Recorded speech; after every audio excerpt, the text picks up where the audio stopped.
Hello बच्चों, good evening. आज हम लोग करने जा रहे हैं क्लास टेंथ बायोलॉजी जैव प्रक्रम का ऑब्जेक्टिव करने जा रहे हैं। जैव प्रक्रम का ऑब्जेक्टिव काफ़ी महत्वपूर्ण ऑब्जेक्टिव मिलेगा, आप लोग ध्यान से देखिएगा और कमेंट बॉक्स में आंसर भी देने की कोशिश करिएगा।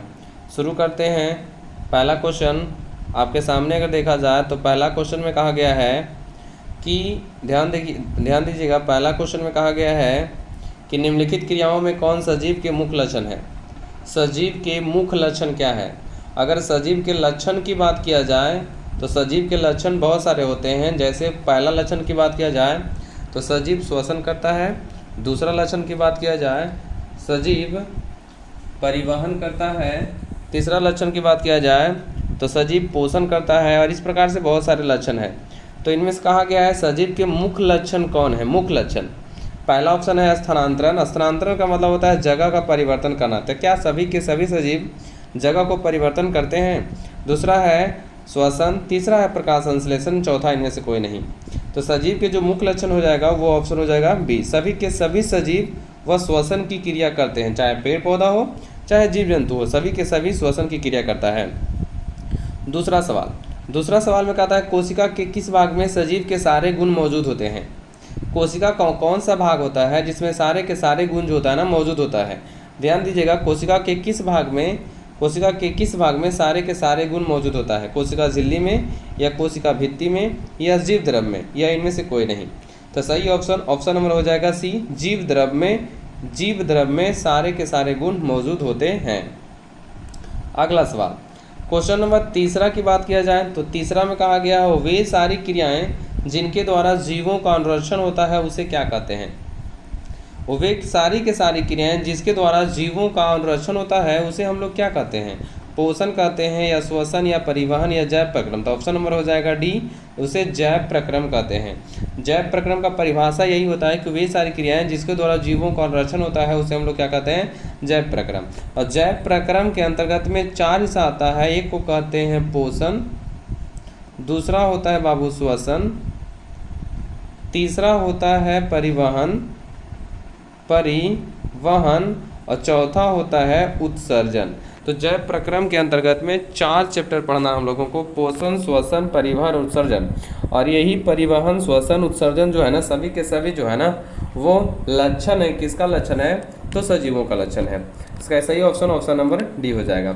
अगले सवाल की ओर चलते हैं। क्वेश्चन नंबर चौथा में कहता है कौन स्वपोषित होते हैं। स्वपोषी का मतलब होता है वे जो अपना भोजन का निर्माण खुद करते हैं। अपना भोजन का निर्माण खुद करते हैं, जिसको हम लोग स्वयं कह सकते हैं या अपने आप कह सकते हैं, उसे हम लोग स्वपोषी कहते हैं। तो बताइए कौन जो होता है अपना भोजन का निर्माण खुद करता है? जीवाणु होता है या कवक या सभी जीव या सभी हरे पौधे। तो इसका सही ऑप्शन नंबर डी हो जाएगा। सभी के सभी जो हरे पौधे होते हैं ना उसको हम लोग स्वपोषी कहते हैं।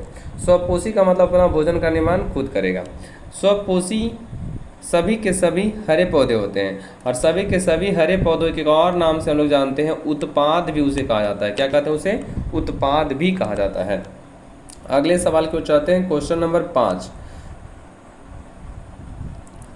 5 में कहा था प्रकाश संश्लेषण में ग्लूकोज पदार्थ का निर्माण होता है। मतलब अगर प्रकाश संश्लेषण की रासायनिक अगर अभिक्रिया हम लोग देखें, मतलब समीकरण देखें तो होता है 6CO2 प्लस में 12H2O, ऊपर में हो जाएगा सूर्य का प्रकाश और नीचे में हो जाएगा क्लोरोफिल। बनता है क्या? C6H12O6 बनता है प्लस 6O2 बनता है प्लस 6H2O बनता है। तो कहा गया है कि प्रकाश संश्लेषण में ग्लूकोज का निर्माण होता है और उपोत्पाद के रूप में क्या बनता है? तो बनता है उपोत्पाद के रूप में ऑक्सीजन। उपोत्पाद के रूप में क्या बनता है? ऑक्सीजन। और ऑक्सीजन बाहर किससे निकलता है? तो ऑक्सीजन बाहर निकलता है जल के विखंडन से। तो इसका सही ऑप्शन अगर हम ऑप्शन की बात करें तो ऑप्शन नंबर देखिए क्या हो जाएगा? कार्बोहाइड्रेट या कार्बन डाइऑक्साइड या ऑक्सीजन या क्लोरोफिल। तो इसका सही ऑप्शन नंबर हो जाएगा सी, ऑक्सीजन हो जाएगा। इसका सही ऑप्शन नंबर सी हो जाएगा, ऑक्सीजन हो जाएगा। अगले सवाल की ओर चलते हैं तो अगला सवाल आपके सामने कहा गया है कवक, बैक्टीरिया, प्रोटोजोआ, गोबर छत्ता में किस प्रकार का पोषण पाया जाता है। 2014 में पूछा गया, 2019 में पूछा गया। काफ़ी महत्वपूर्ण सवाल है कि कवक पूछा जाए या बैक्टीरिया पूछा जाए या प्रोटोजोआ या गोवरछत्ता में किस प्रकार का पोषण पाया जाता है। प्राणी समपोषण है या स्वपोषी है या मृतजीवी पोषी है। तो कवक हो या बैक्टीरिया हो, वो क्या करता है, मरे गड़े सले जीवों से अपने भोजन को क्या करता है, प्राप्त करता है। तो उस पोषण को हम लोग कहते हैं मृतजीवी पोषण। ऑप्शन नंबर हो जाएगा क्या, सी हो जाएगा, मृतजीवी पोषण हो जाएगा। अगले सवाल की ओर चलते हैं। क्वेश्चन नंबर 7 आपके सामने। 7 में अगर चलें तो कहा गया पौधों में सूर्य के प्रकाश को अवशोषित करने की क्षमता किसमें पाई जाती है। अगर कोई पौधा है तो उस पौधों में सूर्य के प्रकाश को अवशोषित करने की क्षमता किसमें पाई जाती है। क्लोरोफिल, वर्णक या रंध्र या कोशिका या कोई नहीं। तो सूर्य के प्रकाश को अवशोषित करने की क्षमता किसमें पाई जाती है। ऑप्शन नंबर हो जाएगा ए, क्लोरोफिल्म। किसमें बाबू, क्लोरोफिल्म। क्लोरोफिल का दूसरा नाम होता है पर्णहरित। पर्णहरित में एक तत्व पाया जाता है जिसको मैग्नीशियम कहते हैं। मैग्नीशियम का संकेत होता है Mg, परमाणु संख्या हो जाता है 12 हो जाता है। तो सूर्य के प्रकाश को अवशोषित करने की क्षमता क्लोरोफिल वर्णक में पाई जाती है। चलते हैं अगले सवाल की ओर। अगला सवाल आपके सामने कहा गया है प्रकाश संश्लेषण प्रक्रम में गैसों CO2 एवं O2 का आदान प्रदान किस अंगों द्वारा होता है। देखिए यहाँ एक शब्द का इस्तेमाल किया है, किस अंग के द्वारा होता है। अंग कहेगा तो अंग कहेगा ना, तो पत्तियों में उपस्थित हम लोग रंध्र को मारेंगे या स्टोमाटा को मारेंगे। पत्तियों में उपस्थित किसको मारेंगे, रंध्र को या स्टोमाटा को मारेंगे। लेकिन अगर यही क्रिया कह देता, क्रिया, तो क्रिया कहेगा ना तो हम लोग बीसरन मारेंगे। क्या मारेंगे, बीसरन। क्रिया कहेगा तो बीसरन मारेंगे, और अगर अंग कहेगा तो पत्तियों में उपस्थित क्या मारेंगे, रंध्र। तो यहाँ कहा है अंग कि प्रकाश संश्लेषण प्रक्रम में गैसों का आदान प्रदान किस अंगों के द्वारा होता है। तो देखिए क्या हो जाएगा, पत्तियों में उपस्थित रंध्र या स्टोमाटा। ऑप्शन नंबर सी हो जाएगा, पत्तियों में उपस्थित रंध्र या स्टोमाटा हो जाएगा। अगर क्रिया, अंगों के जगह पे क्रिया पूछ देता तो हम लोग क्रिया के जगह पे क्या मारते हैं, विसरण मारते हैं। अगला सवाल की ओर चलते हैं। सवाल नंबर 9। सवाल नंबर 9 में कहा गया ना कि मनुष्य के दांत की सबसे ऊपरी परत क्या कहलाती है। मनुष्य के दांत में 2 प्रकार की परत पाई जाती है। पहले परत को हम लोग कहते हैं इनामेल। पहले परत को क्या कहते हैं, इनामेल। और दूसरा जो परत होता है उसको हम लोग कहते हैं डेंटाइन कहते हैं। तो सबसे ऊपरी परत जो होती है वो इनामेल होती है। किसका होता है, इनामेल। और इनामेल ना काफ़ी महत्वपूर्ण है, और ये क्या करता है ना, दांतों को सुरक्षा करता है। इनामेल दांतों को सुरक्षा करता है। यदि इनामेल बना किसका होता है, तो कैल्शियम फॉस्फेट का फॉर्मूला CA3PO4 का होल ट्वाइस, CA3PO4 का होल ट्वाइस। तो दांतों की सबसे ऊपरी परत क्या कहलाती है, तो दांतों की जो सबसे ऊपरी परत होती है वो कहलाती है इनामेल कहलाती है। ऑप्शन नंबर बी हो जाएगा। और ये दांतों को क्या करती है, सुरक्षा प्रदान करती है, सुरक्षा करती है बाबू। बना होता है CA3PO4 का होल ट्वाइस, जिसको हम लोग कहते हैं कैल्शियम फॉस्फेट कहते हैं। अगले सवाल को चलते हैं।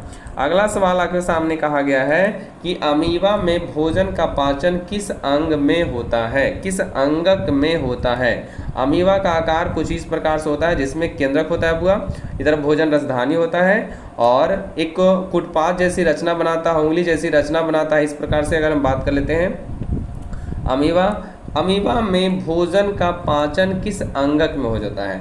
तो भोजन का पाचन जो होता है एक भोजन रसधानी रचना होती है। उस भोजन रसधानी में पाया जाता है एंजाइम। क्या पाए जाते हैं, एंजाइम।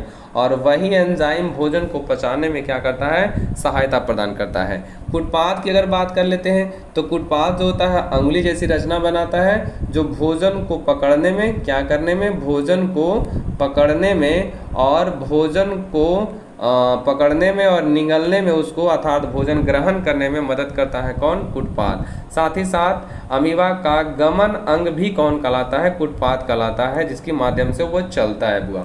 अमीबा में केंद्रक की संख्या 1 पाई जाती है, केंद्रक की संख्या 1 पाई जाती है। कोशिका द्रव भरा होता है अमीबा में। अब फिगर की, अगर अमीबा की फिगर की बात कर लेते हैं तो अमीबा का फिगर कुछ इस प्रकार से होता है, जिसमें बीच में क्या रह जाएगा, केंद्रक रह जाएगा, और यहाँ एक भोजन रसधानी पाई जाती है, और इसी में पाया जाता है एंजाइम।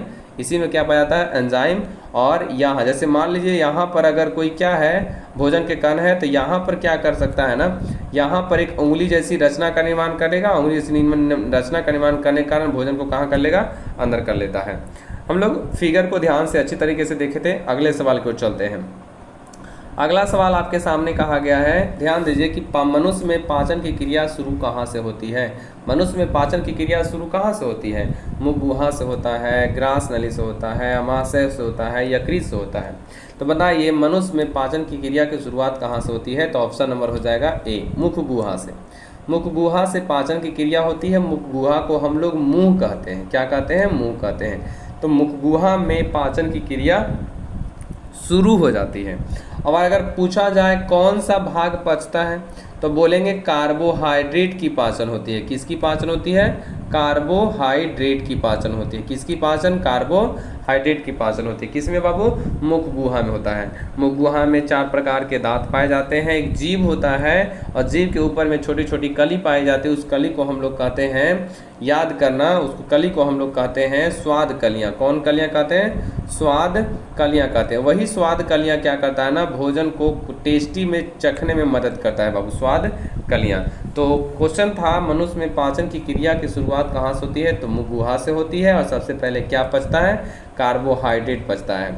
अगर कार्बोहाइड्रेट कौन पचाता है अगर पूछ दिया जाए, तो याद रखिएगा टायलिन पचाता है। कौन पचाता है, टाइलिन पचाता है, या कभी कभी डायस्टेज मिलेगा। क्या मिलेगा, डायस्टेज मिलेगा। कभी कभी क्या मिलेगा, डायस्टेज मिलेगा।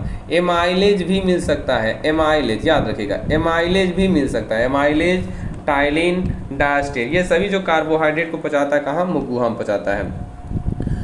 ग्रास नली की बात कर लेते हैं, तो ग्रास नली में पाचन की क्रिया नहीं होती है। अमाशय में पाचन की क्रिया होती है।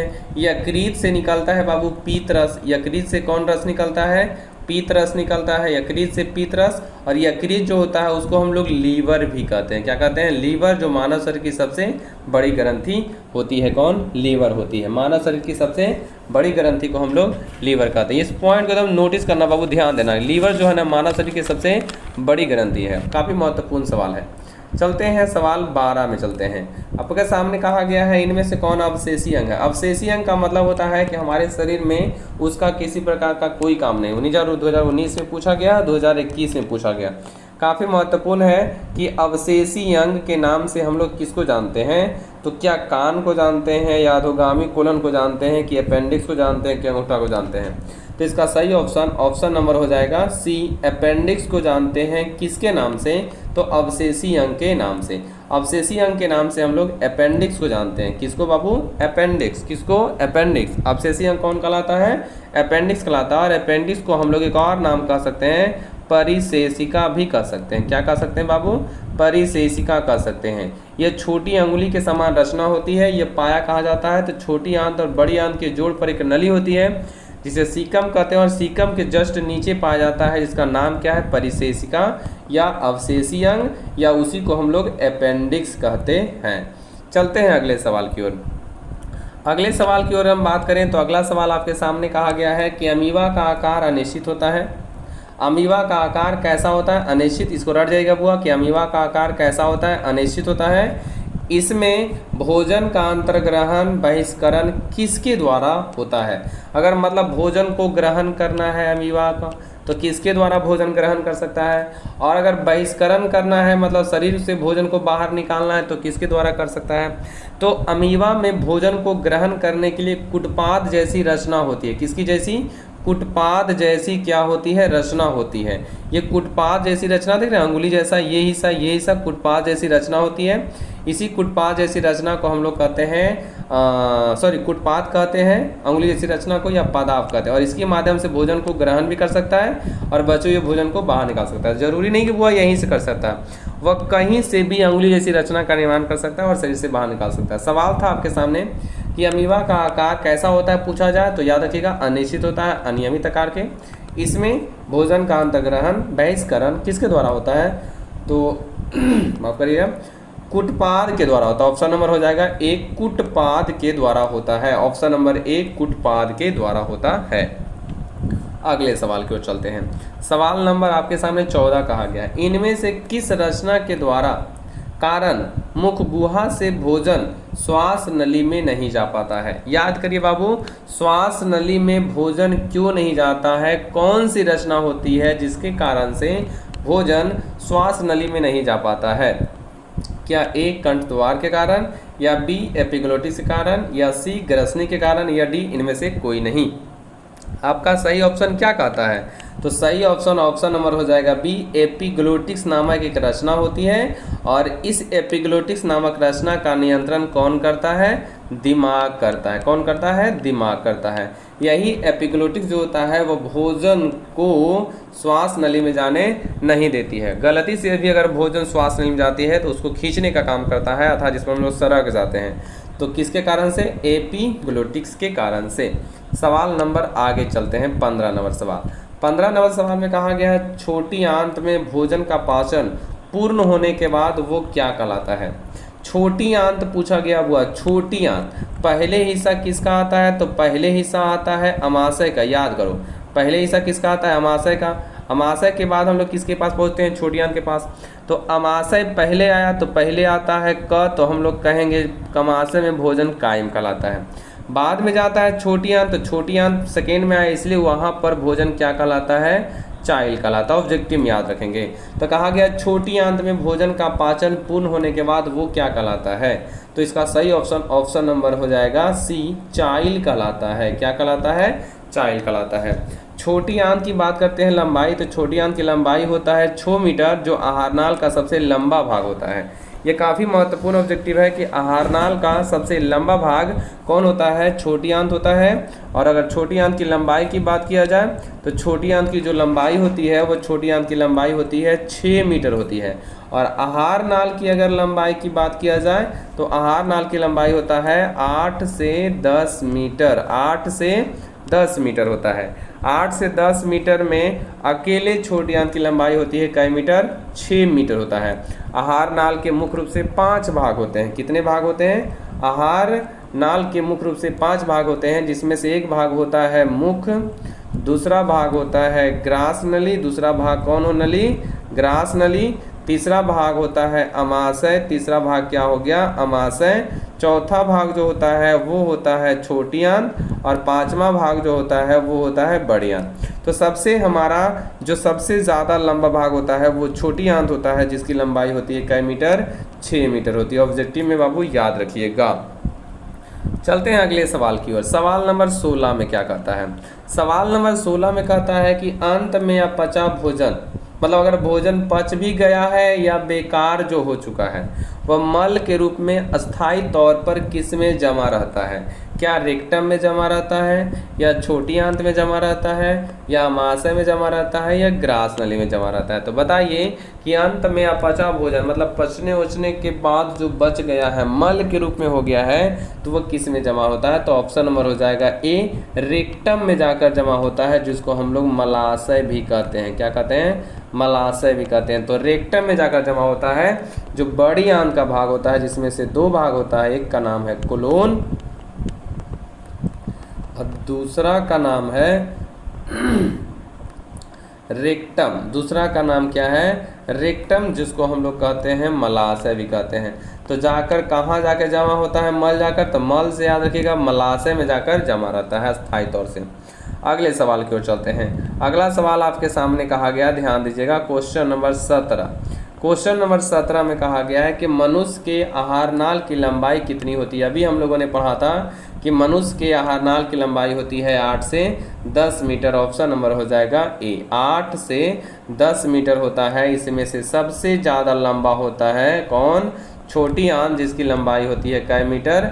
6 मीटर होती है। अगले सवाल पर चलते हैं। Question number 18। क्वेश्चन नंबर 18 में कहा गया प्रकाश संश्लेषण तथा स्वपोषण की क्रिया किस में होती है? मतलब प्रकाश संश्लेषण की क्रिया और स्वपोषण की क्रिया किस में होती है? स्वपोषण और प्रकाश संश्लेषण की क्रिया किस में होती है? क्या जीवाणु में होती है, कवक में होती है, परजीवी में होती है, कि सभी हरे पौधे में होती है? तो प्रकाश संश्लेषण की क्रिया सभी प्रकार के हरे पौधे में होती है, और इन पौधों को हम लोग उत्पादक के नाम से भी जानते हैं। किसके नाम से? उत्पादक के नाम से जानते हैं। उत्पादक में प्रकाश संश्लेषण की क्रिया स्वयं होती है। अगर सवाल आ जाए प्रकाश संश्लेषण की क्रिया होने में कितनी चीज़ों की ज़रूरत है, तो याद रखिएगा 4 चीज़ों की ज़रूरत होती है, जिनमें से पहला हिस्सा की बात किया जाए तो पहला हिस्सा हो जाएगा क्लोरोफिल हो जाएगा, दूसरा हिस्सा में बात किया जाए तो हो जाएगा सूर्य का प्रकाश, तीसरा हिस्सा में बात किया जाए तो हो जाएगा कार्बन डाइऑक्साइड, और चौथा हिस्सा में बात किया जाए तो हो जाएगा जल हो जाएगा। क्या हो जाएगा बाबू? जल हो जाएगा। तो इन चारों चीज़ों की मदद से प्रकाश संश्लेषण की क्रिया होती है। किन पौधों में? तो हरे पेड़ पौधों में। 19 नंबर सवाल की ओर चलते हैं। 19 नंबर सवाल आपके सामने, लार इनमें से किस ग्रंथि का स्राव है? मतलब लार जो है ना वह किस ग्रंथि से निकलता है? पैरोटिड ग्रंथि से या यकृत से या जठर ग्रंथि से या आंत ग्रंथिया से? तो याद करिए लार इनमें से किस ग्रंथि का स्राव है? तो लार निकलता है पैरोटिड ग्रंथि से। कौन ग्रंथि से? पैरोटिड ग्रंथि से। और लार जो पाया जाता है वह मुंह में पाया जाता है, जिसको मुख गुहा कहते हैं। मुख गुहा में पाया जाता है। और कितनी जोड़ी पाई जाती है? तो 3 जोड़ी पाई जाती है लार ग्रंथि। कहाँ पाई जाती है? मुख गुहा में। कहाँ बाबू? मुख गुहा में 3 जोड़ी लार ग्रंथि पाई जाती है। उनमें से अगर नाम पूछा जाए तीनों के तीनों जोड़ी का, तो पहला तो आपको दे दिया है कौन ग्रंथि? पैरोटिड ग्रंथि। दूसरा होता है सबमैंडिबुलर लार ग्रंथि और सबलिंगुअल लार ग्रंथि। 3 होता है, सबमैंडिबुलर, सबलिंगुअल और पहला दे रखा यहाँ पैरोटिड ग्रंथि। तो लार इनमें से किस ग्रंथि से निकलता है? तो पैरोटिड ग्रंथि से निकलता है। और प्रतिदिन जो लार निकलता है ना वह लगभग 1.5 से 2 लीटर के आसपास लार निकलते हैं। 1.5 से 2 लीटर के आसपास लार निकलते हैं। इस लार में अगर एंजाइम की बात किया जाए तो लार में जो एंजाइम होते हैं वो 4 प्रकार के एंजाइम पाए जाते हैं, जिनमें से पहला की बात किया जाए तो पहला जो होता है वो टायलिन, याद रखिएगा, कुछ भी पहला याद रखिएगा, टायलिन याद रखिएगा। दूसरा जो होता है उसको कहते हैं डायस्टेज कहते हैं। दूसरा क्या कहते हैं? डायस्टेज। तीसरा याद रखिएगा, तीसरा को हम लोग कहते हैं लाइसोजाइम। लाइसोजाइम कहते हैं। क्या कहते हैं? लाइसोजाइम कहते हैं। और अगर चौथा की हम बात करें तो चौथा जो होता है उसको हम लोग कहते हैं म्यूलिन कहते हैं। क्या कहते हैं? म्यूलिन कहते हैं। सभी का काम बारी बारी से जान लेते हैं। टाइलिन और डायस्टेज का काम होता है कार्बोहाइड्रेट को पचाना। किसका? टाइलिन और डायस्टेज का काम होता है कार्बोहाइड्रेट को पचाना। लाइसोजाइम का काम होता है कि जो हानिकारक जीवाणु खाने के साथ प्रवेश कर रहे हैं हमारे शरीर में, तो वह मुंह में ही लाइसोजाइम लाइसोजाइम जो होता है ना वह बैक्टीरिया को क्या करता है? मारने का काम करता है। कौन? लाइसोजाइम। और म्यूलिन का काम है कि चबाते हैं जिस समय भोजन, उस भोजन को क्या कर देना? एकदम कह सकते हैं ना मुलायम कर देना, ताकि निगलने में कोई कठिनाइयाँ ना हो, कभी अटके वगैरह नहीं। तो म्यूलिन का काम है भोजन को मुलायम करना। लाइसोजाइम का काम है हानिकारक बैक्टीरिया जो आ रही है भोजन के साथ उसको मार देना, मुंह में ही मार देना। और टाइलिन और डायस्टेज का काम है कि कार्बोहाइड्रेट को क्या कर देना? पाचन कर देना। एक पॉइंट और बाबू, एक सवाल और याद रखेगा कि पैरोटिड जो ग्रंथि होती है ना वो सांप में भी पाई जाती है। कौन ग्रंथि? पैरोटिड ग्रंथि सांप में पाई जाती है। और इस पैरोटिड ग्रंथि को सांप का जहर की थैली के नाम से जानते हैं। जहर की थैली के नाम से जानते हैं। क्यों? क्योंकि सांप के मुंह के ऊपर में एक ग्रंथि होती है जिसको हम लोग कहते हैं पैरोटिड ग्रंथि, और इसी पैरोटिड ग्रंथि में जहर पाया जाता है। जहर पाया जाता है किसके? तो सांप के पैरोटिड ग्रंथि में जहर पाया जाता है। जैसे ही कोई सांप मुंह से अपने दांतों को जब गवाता है ना, तो उस दांत के साथ ये जो पैरोटिड ग्रंथि से निकलने वाला जो जहर होता है वह दांत के साथ जाकर खून मिल जाता है और अपना काम करना क्या कर देता है? शुरू कर देता है। तो इतना पॉइंट बाबू याद रखिएगा लार ग्रंथि से। चलते हैं अगला 20 सवाल। 20 नंबर सवाल कहता है कि दांतों की अगर सफाई नहीं करते हैं तो दांतों के ऊपर बनने वाला स्थायी परत क्या कहलाती है? दांतों को अगर धीरे धीरे तक कई दिनों तक अगर साफ़ नहीं करिएगा, कई दिनों तक साफ़ नहीं करिएगा, तो आपके दांतों के ऊपर पीले रंग की एक परत चढ़ जाती है। उस परत को हम लोग कहते हैं दंत प्लाक कहते हैं। क्या कहते हैं? दंत प्लाक कहते हैं, उस परत को हम लोग दंत प्लाक कहते हैं। दंत अस्थिक्षय कब होता है? दंत अस्थिक्षय होता है कि जब कोई व्यक्ति मीठा वगैरह खा लेता है और दांतों की सफाई नहीं करता है लगातार, तो यह लगातार प्रक्रिया 2 से 3 महीने तक चलती रहती है, जिसके कारण दांतों का सड़ना शुरू हो जाता है, उसी को हम लोग कहते हैं दंत अस्थिक्षय कहते हैं। अगले सवाल की ओर चलें तो अगला सवाल नंबर कहा गया है 21। ध्यान से देखें, 21 में कहा गया कौन वसा को वसा अम्ल तथा ग्लिसरॉल में बदलता है एवं वसा का पाचन करता है। तो कौन जो है ना वसा को वसा अम्ल एवं ग्लिसरॉल में बदल देता है? तो वसा को वसा एवं ग्लिसरॉल में बदलने वाला जो होता है उसको हम लोग कहते हैं लाइपेज। क्या कहते हैं बाबू? लाइपेज कहते हैं। गैस्ट्रिक लाइपेज कह सकते हैं, वह कि वसा को वसा अम्ल एवं ग्लिसरॉल में बदल देता है, गैस्ट्रिक लाइपेज। ऑप्शन नंबर हो जाएगा बी। ऑप्शन देखो, ये सवाल पूछा 19-20 में पूछा गया है। अगले सवाल को चलते हैं। अगला सवाल कहा गया है 22 नंबर कि किसकी उपस्थिति के कारण पौधे का रंग हरा होता है। ये कोई सोचने वाली सवाल है, कितना महत्वपूर्ण और कितना इजी सवाल है कि किसकी उपस्थिति के कारण पेड़ पौधे का रंग हरा होता है।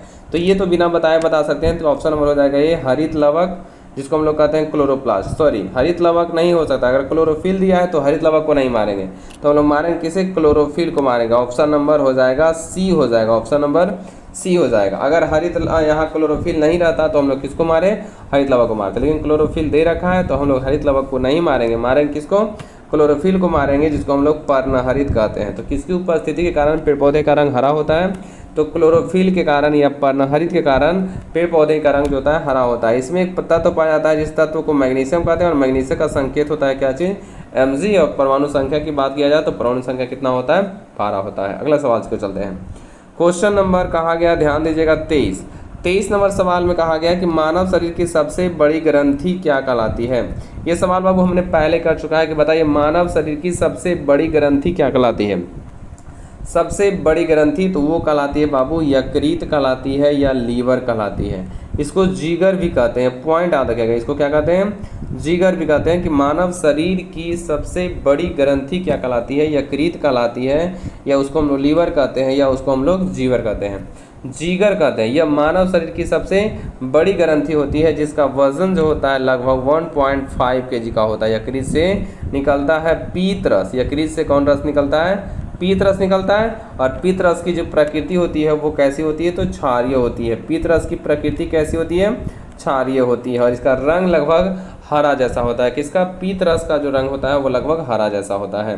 ठीक है, सही ऑप्शन नंबर हो जाएगा बी। इसका सही ऑप्शन क्या हो जाएगा? ऑप्शन नंबर हो जाएगा बी, यकृत पीत रस। अगला अगर हम अग्नाशय की कुछ कहानी करें तो अग्नाशय जो होता है मानव शरीर की दूसरी बड़ी ग्रंथि होती है। इससे निकलने वाले हार्मोन का एंजाइम की नाम बात किया जाए तो LAT। टी से याद रखिएगा ट्रिप्सिन, ए से याद रखिएगा एमाइलेज, एल से याद रखिएगा लाइपेज। ट्रिप्सिन का काम है कि पेप्टोन को तोड़कर पेप्टाइड में बदल देना। एमाइलेज का काम है कि किसको पचाना? जो चोकर वगैरह को पचाना, जिसको मंड कर सकते हैं। लाइपेज का काम है कि बसा को पचाना। किसका पचाना? बसा का पचाना। अगला सवाल को चलते हैं। सवाल नंबर 24 में कहा गया मानव आहारनाल के किस भाग की लंबाई सबसे अधिक होती है। ये तो हम लोग कई बार देखो 17 में पूछा गया, 21 में पूछा गया कि मानव आहारनाल के मुख्य रूप से 5 भाग होते हैं। इस 5 भागों में सबसे ज़्यादा लंबा भाग किसका होता है? क्या ग्रास नली का होता है, या अमाशय का होता है, या छोटी आंत का, या बड़ी आंत? तो सबसे ज़्यादा लंबा भाग जो होता है बाबू वो छोटी आंत का होता है। किसका होता है? छोटी आंत का। लगभग कितनी लंबाई होती है? तो 6 मीटर होती है। किसकी लंबाई? 6 मीटर होती है। किसकी लंबाई? छोटी आंत की लंबाई। ऑब्जेक्टिव में याद रखिएगा छोटी आंत की लंबाई क्या मीटर होती है? 6 मीटर होती है। ग्रास नली की लंबाई की बात किया जाए तो 25 सेंटीमीटर होती है। कैसे सेंटीमीटर? 25 सेंटीमीटर। इसमें मीटर की हमने बात किया हुआ। अगला सवाल को चाहते हैं क्वेश्चन नंबर 25 में कहा गया है स्टोमाटा को हम लोग रंध्र कहते हैं। स्टोमाटा के खुलने और बंद होने की क्रिया को कौन नियंत्रित करता है? मतलब अगर स्टोमाटा को खोलना है या स्टोमाटा को बंद रखना है तो बताइए उसको नियंत्रित करने के लिए किसको रहना जरूरी है? द्वार कोशिका को, या मूलरोम को, या चालनी नलिका को, या इनमें से कोई नहीं?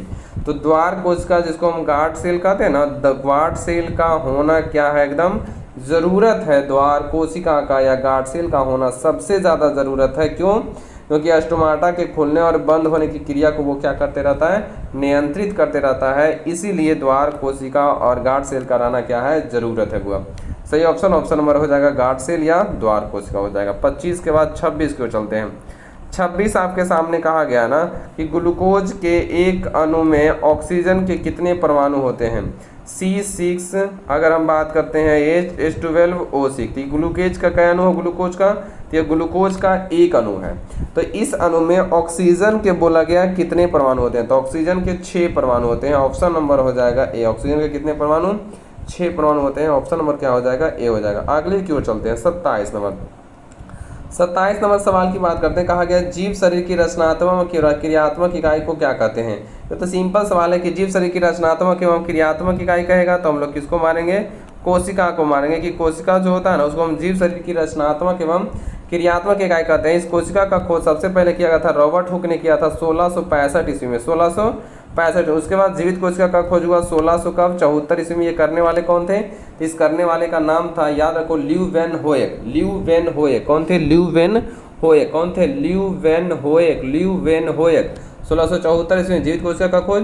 मृत कोशिका का खोज करने वाले थे 1665 ईस्वी में रॉबर्ट हुक ने। किसने किया था, रॉबर्ट हुक ने। और एक अंग्रेज वैज्ञानिक थे, उन्होंने ही कोशिका का क्या कर दिया, खोज किया था। किसका खोज किया था, कोशिका। चलते हैं अगले सवाल की ओर। अगला सवाल की बात किया जाए तो अगला सवाल में क्या कहता है कि किसे प्रकाश संश्लेषी अंगक कहा जाता है। किसे प्रकाश संश्लेषी अंगक कहा जाता है, किसे प्रकाश संश्लेषी अंगक कहा जाता है। यहाँ से 3 सवाल बनते हैं, याद रखिएगा। एक बार कहेगा प्रकाश संश्लेषी अंग कौन है, एक बार कहेगा प्रकाश संश्लेषी अंगक कौन है, एक बार कहेगा प्रकाश संश्लेषी इकाई कौन है। तो यहाँ से 3 सवाल, प्रकाश संश्लेषी अंग, प्रकाश संश्लेषी अंगक, प्रकाश संश्लेषी इकाई।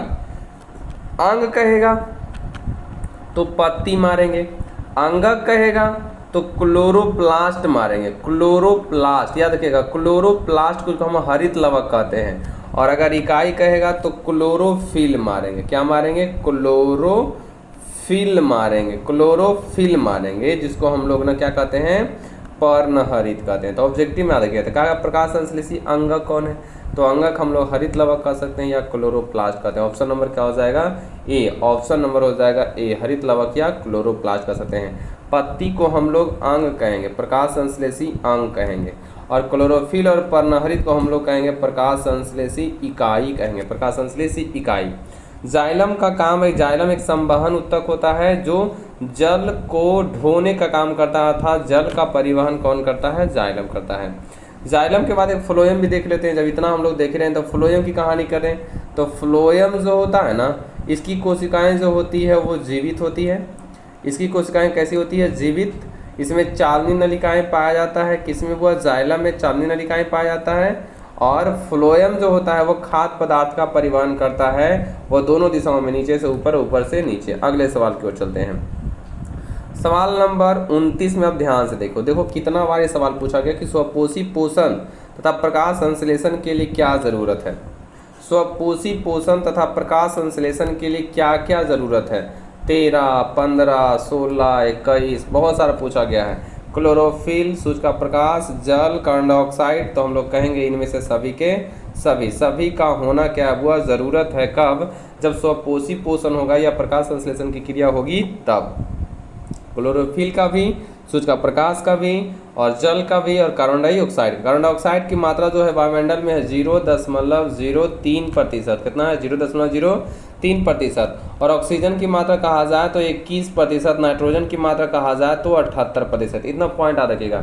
इसकी ये जो है नाइट्रोजन की मात्रा है, ये जो है 21 जो है ऑक्सीजन की मात्रा, और ये जो 0.03 जो प्रतिशत है ये किसकी मात्रा है, तो कार्बन डाइऑक्साइड की मात्रा है।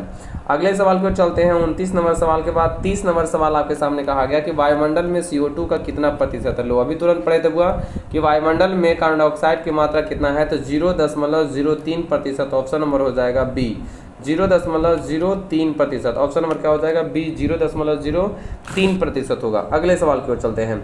अगला सवाल को ध्यान से देखें तो अगला सवाल जो है ना, अगला सवाल की ओर चलते हैं। कहा गया 31 नंबर सवाल। 31 नंबर सवाल में कहा गया इनमें से किस छिद्र के द्वारा ग्रसनी ग्रास नली से जुड़ा होता है। किस छिद्र के द्वारा, किस छिद्र के द्वारा जो होता है, ग्रसनी जो होता है ना वह ग्रास नली से जुड़ा होता है। ग्रसनी ग्रास नली से जुड़ा होता है। तो ग्रास नली से जुड़ा होता है कौन बाबू, तो वो होता है निगल द्वार। कौन होता है, निगल द्वार जो होता है ना, ग्रास नली से क्या होता है, जुड़ा होता है। ऑप्शन नंबर हो जाएगा ए। ऑप्शन नंबर क्या हो जाएगा, ए हो जाएगा। अगले सवाल की ओर चलते हैं। 32 नंबर सवाल को ध्यान से देखें। तो 32 नंबर सवाल में कहा गया है कि पेड़ पौधे, ध्यान दीजिएगा बुआ, क्वेश्चन नंबर सवाल को फिर से ध्यान दीजिएगा। कहा गया है कि पेड़ पौधों में गैसों का आदान प्रदान किस प्रक्रिया द्वारा होता है। यहाँ पर देखिए प्रक्रिया पूछा है कि किस प्रक्रिया द्वारा, तो प्रक्रिया पूछा ना, तो हम लोग किसको मारेंगे, विसरण को मारेंगे कि किस प्रक्रिया के द्वारा होता है। तो प्रक्रिया कहा जाए या क्रिया कहा जाए तो हम लोग क्या मारेंगे, विसरण को। लेकिन अगर अंग कहता कि किस अंग के द्वारा होता है, तो हम लोग लिखते बुआ अंग जो होता है पत्तियों में उपस्थित जो होता है ना रंध्र, जिसको हम लोग स्टोमाटा कहते हैं, उसी रंध्र या स्टोमाटा के माध्यम से द्वारा जो होता है पेड़ पौधों में गैसों का आदान प्रदान होता है। कब, जब अंग कहेगा तब।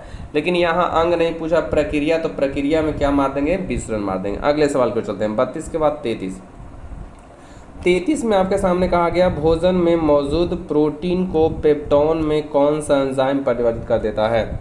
अगर भोजन में प्रोटीन है ना, तो प्रोटीन को तोड़ देता है, पेप्टोन में बदल देता है। तो प्रोटीन को तोड़कर जब पेप्टोन में बदलता है तो वह कौन सा एंजाइम काम करता है, या पेप्सिन है, या HCl है, या लाइपेज है, या H2SO4 है।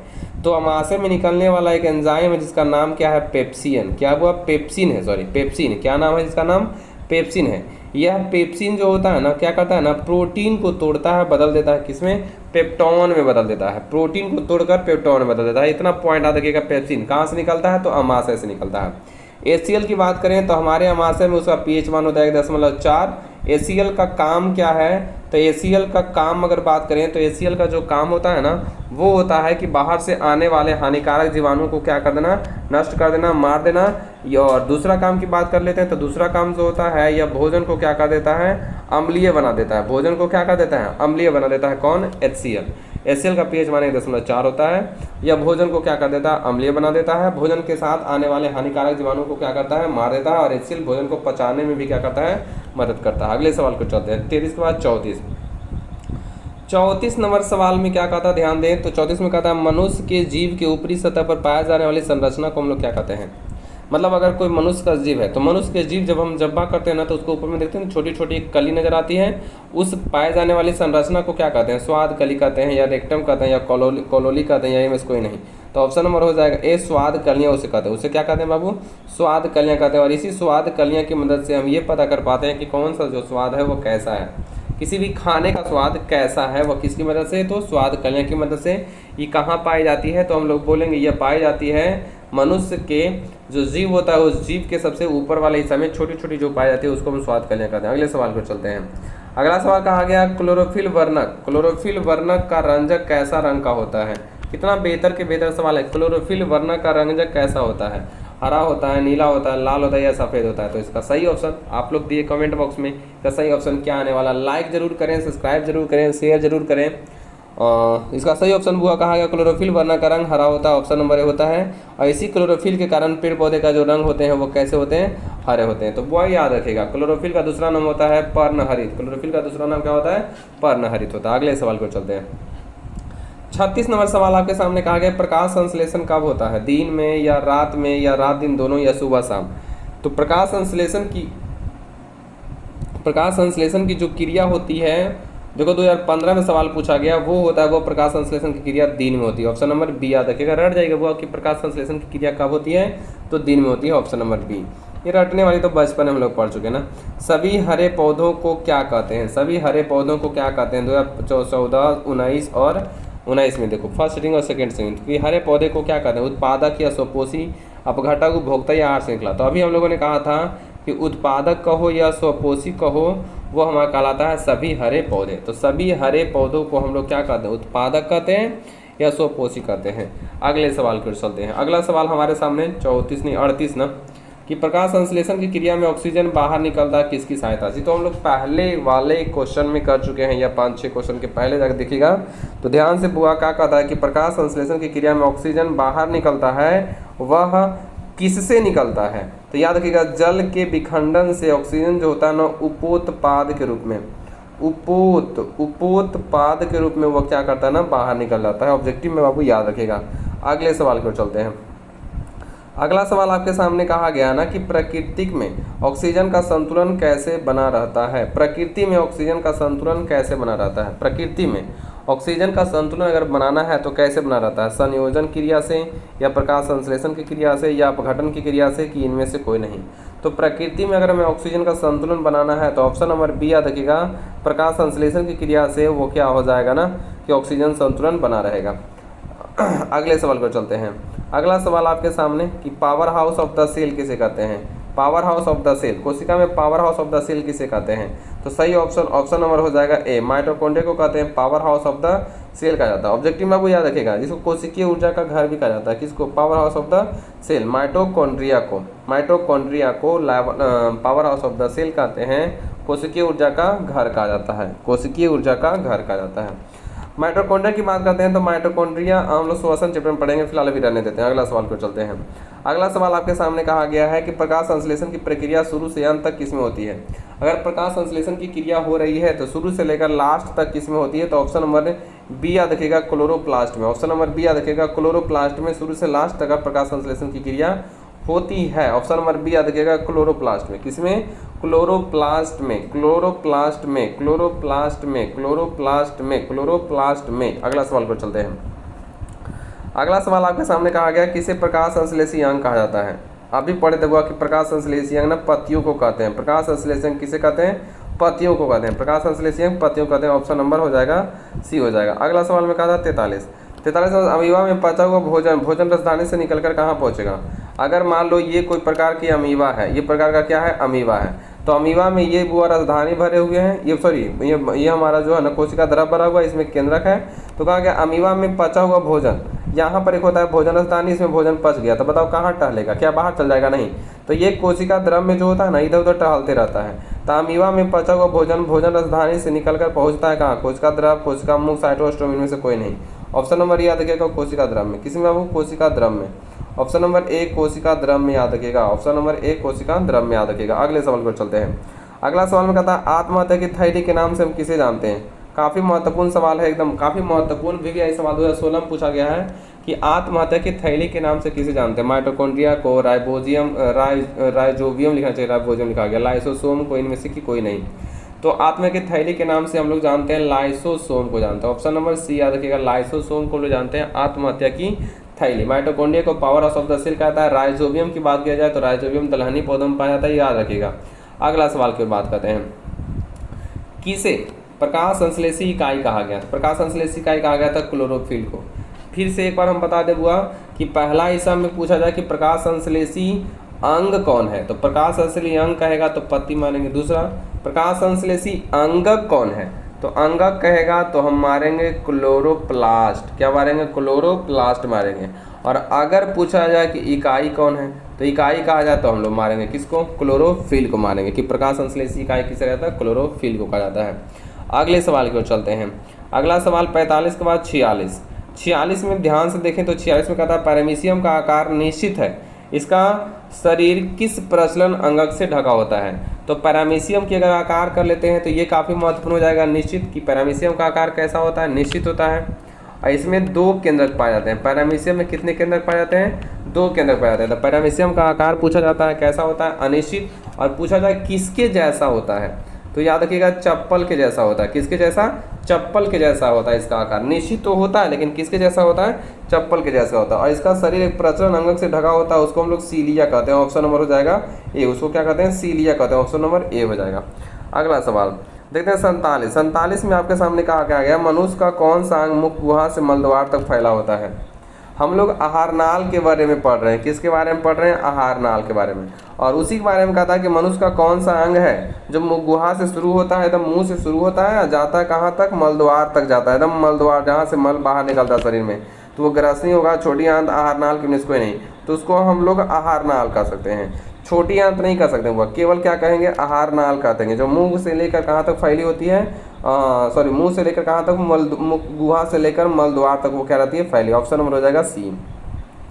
47 के बाद 48 आपके सामने है कि हरे पौधे प्रकाश संश्लेषण की प्रक्रिया में सौर ऊर्जा को किससे बदल देते हैं। काफ़ी महत्वपूर्ण है, पूछा तो नहीं गया लेकिन VVI कर लीजिएगा कि प्रकाश संश्लेषण की प्रक्रिया में सूर्य का ऊर्जा जो होता है वह किस में बदल देता है पेड़ पौधा, तो वो बदल देता है ऑप्शन नंबर ए रासायनिक ऊर्जा में। ऑप्शन नंबर ए किसमें, रासायनिक ऊर्जा में। ऑप्शन नंबर ए रासायनिक ऊर्जा में। तो ऑब्जेक्टिव आ रखिएगा।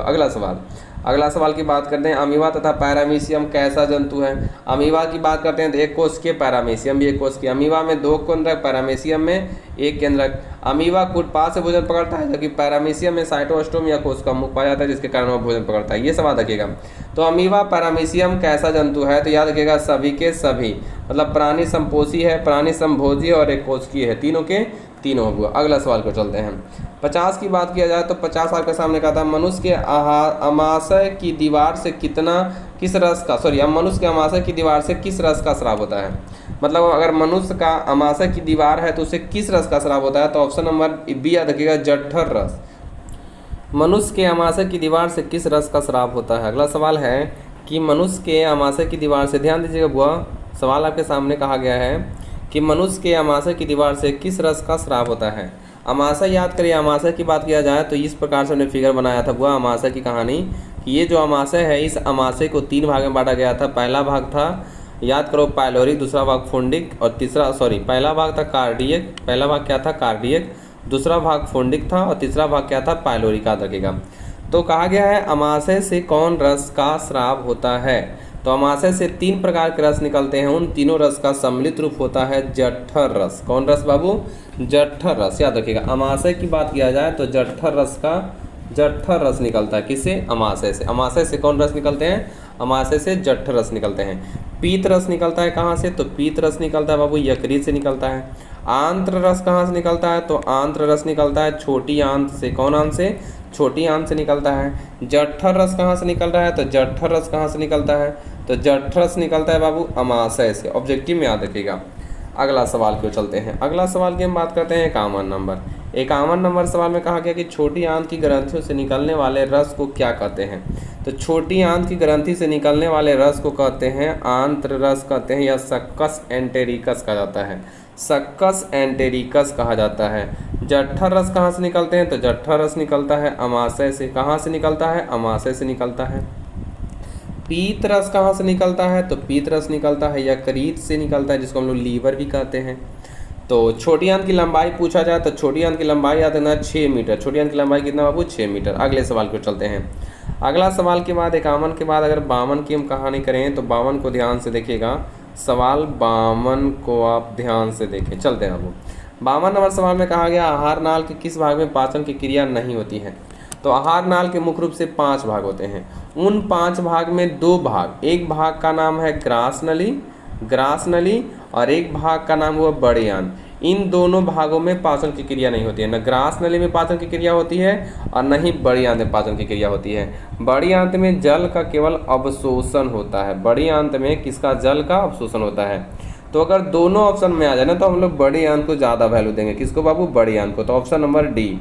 लेकिन ग्रास नली में भी पाचन की क्रिया नहीं होती है, याद रखिएगा। लेकिन अगर दोनों ऑप्शन में आ जाए तो ऑप्शन नंबर किसको मारेंगे, बड़ी आंत को मारेंगे।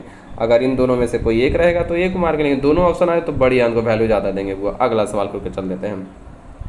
अगला सवाल में कहा गया है कि कायम अमाशय के पायलोरी छिद्र से किस में पहुँचता है। मतलब अगर हम बात करते हैं, ये अगर अमाशय है तो अमाशय के बाद हम लोग जाते हैं छोटी आंत में। तो अमाशय में भोजन कहलाता है कायम और छोटी आंत में कहलाता है चाइल। छोटी आंत में क्या कहलाता है, चाइल कहलाता है। तो कायम से भोजन कहा जाता है छोटी आंत। छोटी आंत के किस भाग में, तो छोटी आंतवे देवे किया हुआ। छोटी आंत की भाग पूछता तो हम लोग ग्रहणी मारते। किसको मारते, ग्रहणी मारते। तो कायम जाता है छोटी आंत में, बदल जाता है चाइल में बदल जाता है। अगला सवाल की बात करते हैं। अगला सवाल में कहा गया है कि कौन निष्क्रिय पेप्सिनोजन को सक्रिय पेप्सिन नामक एंजाइम में बदल देता है। निष्क्रिय पेप्सिनोजन को सक्रिय पेप्सिन नामक एंजाइम में कौन बदलता है, श्लेष्मा या म्यूकस या हाइड्रोक्लोरिक अम्ल या इनमें से सभी। तो बताइए कौन जो है ना निष्क्रिय पेप्सिनोजन को सक्रिय पेप्सिन नामक एंजाइम बदल देता है। तो ऑप्शन नंबर सी याद रखिएगा, हाइड्रोक्लोरिक अम्ल। कौन अम्ल, हाइड्रोक्लोरिक अम्ल, जिसका पीएच मान होता है 1.4 होता है। ये अम्लीय होता है। कैसा होता है बुआ, ये जो होता है ना वो अम्लीय होता है, जबकि श्लेष्मा और म्यूकस जो होता है वो कैसा होता है, क्षारीय होता है। तो इसमें कहा था कौन पेप्सिनोजन, तो ऑप्शन नंबर हो जाएगा सी हो जाएगा। चलते हैं 55। 55 नंबर सवाल में कहा छोटी आंत तथा बड़ी आंत के जोड़ पर एक नली होती है, उसे क्या कहते हैं। जैसे देख लो, ये हमारा हो जाएगा बड़ी आंत की कहानी, और इधर से बाबू घुड़मुड़ा के आती है, कौन आती है, इसे घुड़मुड़ा के इधर से आती है छोटी आंत, और यहीं पर एक रचना होता है जिसके नीचे एक उंगली जैसी रचना होती है, इस उंगली जैसी रचना को अपेंडिक्स कहते हैं। ये हो गया किसका हिस्सा, तो ये हो गया छोटी आंत का हिस्सा। ये वाला हिस्सा किसका हो गया, तो ये वाला हिस्सा हो गया बड़ी आंत का हिस्सा हो गया। और ये रचना हम देख रहे हैं ना, इसको अपेंडिक्स कहेंगे। क्या कहेंगे, अपेंडिक्स कहेंगे। और ये गोल जैसी रचना जो बनाया ना, इसको हम लोग सीकम कहेंगे। क्या कहेंगे, सीकम कहते हैं। तो ये वाला हिस्सा हो गया बड़ी आंत, ये वाला हिस्सा हो गया छोटी आंत। अब बड़ी आंत और छोटी आंत के जोड़ पर ये जो नली देख रहे हैं, ये रचना, इस रचना को कहते हैं सीकम। और सीकम के ही नीचे की रचना होती है जिसको हम लोग कहते हैं अपेंडिक्स। और इस अपेंडिक्स का शरीर में किसी प्रकार का कोई काम नहीं होता, इसलिए इसे परिशेषिका के नाम से भी जानते हैं, अवशेषी अंग के भी नाम से जानते हैं। अगले सवाल, अगला सवाल में कहता है ग्रास नली की दीवार में, ग्रास नली की दीवार में संकुचन तथा शीतलन की क्रिया होती है। ग्रास नली की जो दीवार होता है ना, उस ग्रास नली की दीवार में संकुचन तथा शीतलन, मतलब एक बार संकुचन होना और एक बार शीतलन की क्रिया होना। एक बार संकुचन होना मतलब दोनों तरह से सताना, और दूसरी तरफ वह फैल जाना। तो एक बार संकुचन और एक बार शीतलन। तो संकुचन और शीतलन की क्रिया जो होती है, उस क्रिया को कर्मांकुंचन कहते हैं। ऑब्जेक्टिव में याद रखिएगा कि कर्मांकुंचन की क्रिया या कर्मांकुंचन गति किस में पाई जाती है, तो ग्रास नली में। बस ऑब्जेक्टिव में याद रखिएगा, ग्रास नली में कौन सी गति होती है, कर्मांकुंचन गति होती है। किसके कारण, संकुचन एवं शिथिलन के कारण होती है। 56 के बाद 57, मुंह से अमाशय तक भोजन किसके द्वारा लाया जाता है। मुंह से अमाशय तक भोजन किसके द्वारा लाया जाता है, तो ग्रसिका या इसाकफेगस, ग्रसिका या इसाकफेगस के द्वारा लाया जाता है। अगला सवाल, 58 नंबर सवाल की बात करते हैं। तो अमाशय में भोजन गाढ़े लई की तरह हो जाता है, जिसको हम लोग क्या कहते हैं, तो अमाशय पहले आता है, इसीलिए हम लोग क पहले लाएंगे, तो क को हम लोग क्या कहते हैं, कायम कहते हैं। तो अमाशय में भोजन गाढ़े लई की तरह होता है, जिसे हम लोग कायम कहते हैं। लेकिन अगर छोटी आंत में ही भोजन चला जाएगा ना, तो उस छोटी आंत में उसको हम लोग चाइल कहेंगे। क्या कहेंगे, उसको हम लोग चाइल कहेंगे। तो ऑप्शन नंबर क्या हो जाए इसका, ये अमाशय में कायम, छोटी आंत में चाइल। अमाशय में कायम, छोटी आंत में चाइल। ऑब्जेक्टिव में याद रखिएगा। अगला सवाल है कि मनुष्य के मुख गुहा में कितनी लार ग्रंथियां पाई जाती है, तो 3 जोड़ी लार ग्रंथियां पाई जाती है। मनुष्य के मुख गुहा में 3 जोड़ी लार ग्रंथियां पाई जाती है, जिनमें से पहला लार ग्रंथि को कहते हैं पैरोटिड। क्या कहते हैं, पैरोटिड कहते हैं।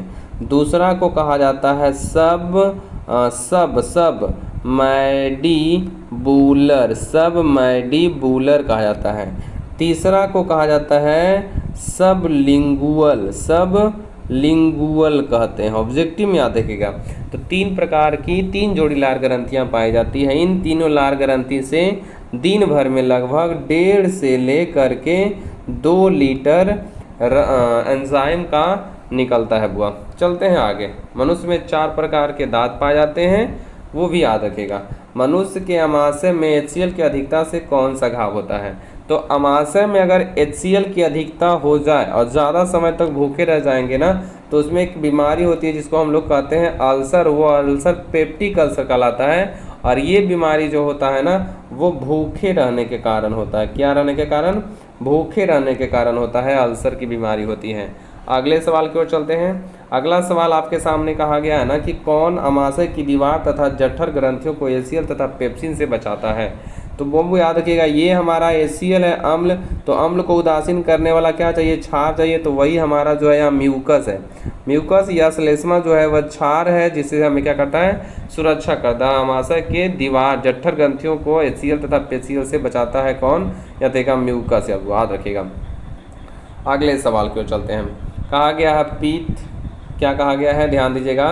कहा गया है कि पीत न गाढ़े एवं हरे रंग का क्षारीय द्रव होता है। बिल्कुल सही हुआ कि पीत गाढ़ा होता है, वह हरे रंग का, और कैसा द्रव होता है, क्षारीय द्रव। एकदम बिल्कुल सही।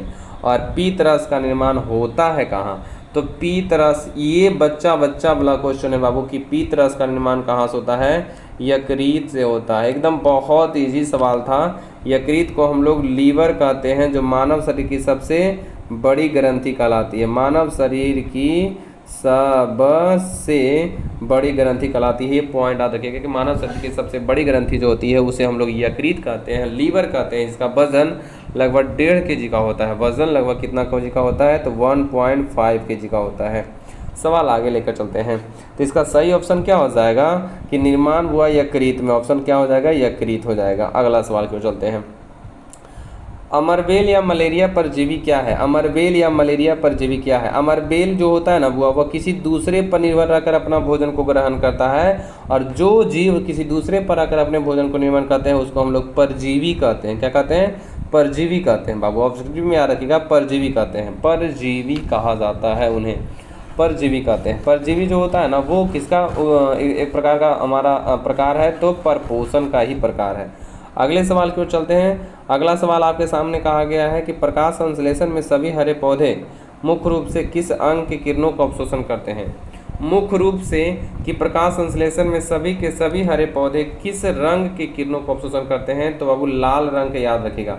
और सबसे कम पूछा जाएगा तो याद रखेंगे बैगनी रंग। बाबू सबसे कम बैगनी रंग, सबसे ज़्यादा की बात किया जाता है तो सबसे ज़्यादा अवशोषित करते हैं किसको? लाल रंग को अवशोषित करते हैं। अगला सवाल, ये सवाल में कहता है निफेंथिस या डिस्किडिया घटपर्णी किस प्रकार का पौधा है? निफेंथेसिस, डिस्किडिया, घटपर्णी ये सभी के सभी बाबू नाम है। ये किस प्रकार का पौधा है? तो कीटभक्षी पौधा है जो कीटों को मारकर अपने भोजन को क्या करता है?